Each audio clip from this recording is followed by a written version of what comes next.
10 तक गिनूंगा। राम लिखते ही, पढ़ते ही, सुनते ही, देखते ही या दिखते ही मन में जो पहला विचार आता है उसे बांध कर रखिए। पूछूंगा 1 2 3 4 5 6 7 8 9 9 9। हाथ काट कर रख दूंगा ये नाम समझ आ जाए तो। कितनी दिक्कत होगी पता है राम समझ आ जाए तो। भाई राम राम तो कह लोगे पर राम सा दुख भी सहना होगा। पहली चुनौती ये होगी कि मर्यादा में रहना होगा। और मर्यादा में रहना मतलब कुछ खास नहीं कर जाना है, बस त्याग को गले लगाना है और अहंकार जलाना है। अब अपने राम लला के खातिर इतना ना कर पाओगे और शबरी का जूठा खाओगे तो पुरुषोत्तम कहलाओगे। काम क्रोध के भीतर रहकर तुमको शीतल बनना होगा। बुद्ध भी जिसकी इच्छाओं में बैठे वैसा पीपल बनना होगा ये सब कुछ, और वो भी शून्य में रहकर प्यारे। तभी तुमको पता चलेगा कि कितने अद्भुत राम हमारे। सोच रहे हो कौन हूं मैं? चलो बता ही देता हूं। तुमने ही तो नाम दिया था मैं पागल कहलाता हूं। नया नया हूं यहां पे तो ना पहले किसी को देखा है। वैसे तो हूं त्रेता से, मुझे कृष्ण किसी ने कलयुग भेजा है। भाई बात वहां तक फैल गई है कि यहां कुछ तो मंगल होने को है कि भरत से भारत हुए राज में सुना है राम जी आने को है। बड़े भाग्यशाली हो तुम सब। वहां पे सब यही कहते हैं कि हम तो राम राज्य में रहते थे पर इन सब में राम रहते हैं। यानी तुम सब में राम का अंश छुपा है, मतलब वो तुम में आते हैं रहने। सच है या फिर गलत खबर? अगर सच्ची है तो क्या कहने। तो सबको राम पता ही होगा, घर के बड़ों ने बताया होगा। तो बताओ फिर कि क्या है राम। बताओ फिर कि क्या है राम। बताओ।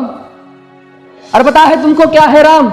या बस हाथ धनुष तरकश में बांध, या वन में जिन्होंने किया गुजारा, या फिर कैसे रावण मारा लक्ष्मण जिनको कहते भैया, जिनकी पत्नी सीता मैया। फिर ये तो हो गई वही कहानी, एक था राजा एक थी रानी। क्या सच में तुमको राम पता है?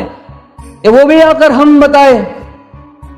बड़े दिनों से हूं यहां पर, सब कुछ देख रहा हूं कब से। प्रभु से मिलने आया था मैं, उन्हें छोड़कर मिला हूं सबसे। एक बात कहूं अगर बुरा ना मानो, नहीं तुम तुरंत ही क्रोधित हो जाते हो। पूरी बात तो सुनते भी नहीं, सीधे घर पर आ जाते हो। ये तुम लोगों के नाम जपो में पहले सा आराम नहीं। ये तुम लोगों के नाम जपो में पहले सा आराम नहीं। इस जबरदस्ती के जय श्री राम में सब कुछ है, बस राम नहीं। ये राजनीति का दाया बाया जितना मर्जी खेलो तुम। दाया बाया, अरे दाया बाया ये तुम्हारी वर्तमान प्रादेशिक भाषा में क्या कहते हैं उसे? हाँ वो लेफ्ट एंड राइट। ये राजनीति का दाया बाया जितना मर्जी खेलो तुम चेतावनी को, लेकिन मेरी अपने जहन में डालो तुम। निजी स्वार्थ के खातिर अगर कोई राम नाम को गाता हो तो खबरदार अगर जुर्रत की और मेरे राम को बांटा तो। भारत भू का कवि हूं मैं, तभी निडर हो कहता हूं राम है मेरी हर रचना में। मैं बजरंग में रहता हूं, भारत की नींव है कविताएं और सत्य हमारी बातों में। तभी कलम हमारी तीखी और साहित्य हमारे हाथों में। तो सोच समझ कर राम कहो तुम। ये बस आतिश का नारा नहीं, जब तक राम हृदय में नहीं तुमने राम पुकारा नहीं। राम कृष्ण की प्रतिभा पर पहले भी खड़े सवाल हुए। ये लंका और ये कुरुक्षेत्र यूं ही नहीं थे लाल हुए। अरे प्रसन्न हंसना भी है और पल पल रोना भी है राम। सब कुछ पाना भी है और सब पाकर खोना भी है राम। ब्रह्मा जी के कुल से होकर जो जंगल में सोए हो, जो अपनी जीत का हर्ष छोड़ रावण की मौत पे रोए हो। शिव जी जिनकी सेवा खातिर मारुत रूप में आ जाए। शेष नाग खुद लक्ष्मण बनकर जिनके रक्षक हो जाए। और तुम लोग क्रोध अहंकार छल कपट सीने से लगाकर सो जाओगे तो कैसे भक्त बनोगे उनके, कैसे राम समझ पाओगे? अघोर क्या है पता नहीं और शिव जी का वरदान चाहिए। ब्रह्मचर्य का इल्म नहीं, इन्हें भक्त स्वरूप हनुमान चाहिए।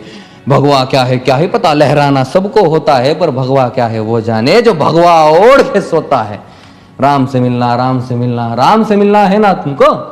निश्चित मंदिर जाना होगा पर उससे पहले भीतर जा संग अपने राम को लाना होगा। जय सिया राम। और हाँ, अवधपुरी का उत्सव है, कोई कसर नहीं, सब खूब मनाना। मेरे प्रभु है आने वाले, रथ को उनके खूब सजाना। वो द्वापर में कोई राह तके है, मुझे उनको लेने जाना है। चलिए तो फिर मिलते हैं, हमें भी अयोध्या आना है। जय सिया राम। फिर से